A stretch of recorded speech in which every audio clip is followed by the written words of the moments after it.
You're listening to Where Before Meets After. How long does the procedure take, and is it something that you can do in the office? Some eyelid procedures can be done in the office. The upper eyelids are the only ones that I think are reasonable to do in the office. The lower eyelids have some different steps that are better sort of tackled while a patient's asleep. A lot of people don't want to have either procedure done, and so or in the office, and so doing them under anesthesia is the better choice. But upper eyelids in the office oftentimes work out well depending on what's going on. And as far as the time, it takes about an hour and a half. Hour to an hour and a half, depending on what's going on for upper eyelids, and about an hour and a half plus minus for the lowers as well. And then how long would you have to stay home and recover before you could go back out? I have people plan on being home for a week. I put tapes on the eyelids to keep swelling down, bruising down, and to sort of keep the little ends of the stitches from moving around and tickling and or getting pulled. And so those tapes, all the stitches, everything comes out after a week. And then typically people feel presentable even at a conversational distance and are ready to be back at work or out in public.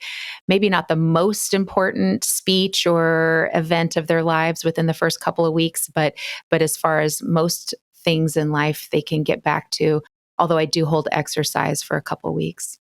What would you look like immediately post-op?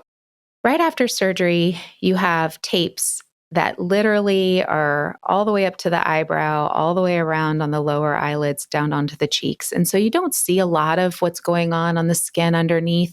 Some people do see some purplish bruising, especially the first couple of days with the swelling.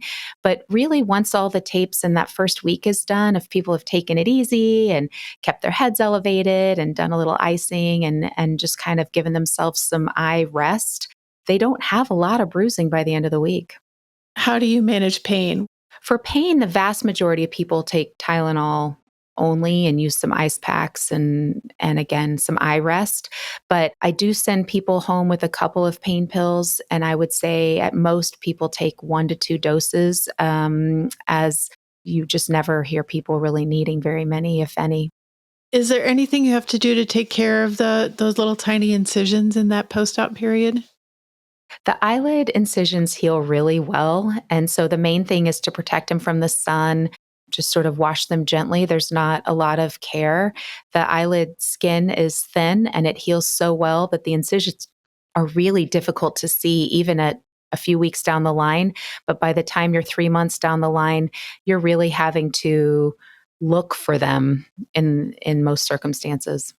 How long would it take then to see your final results after an upper or lower or both? For most people at 3 months, they're probably pretty close, although not everybody. With all healing periods, I tell people it can take up to a year. With the eyelids, it usually is faster than other things.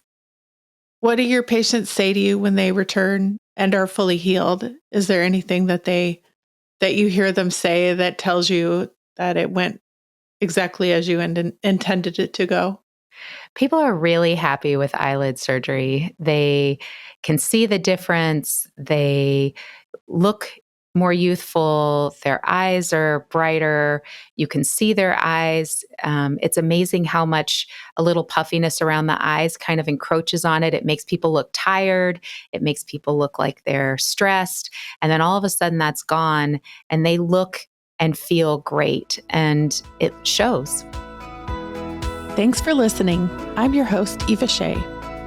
Follow the show and submit questions for our experts at wherebeforemeetsafter.com. Where Before Meets After is a production of The Axis.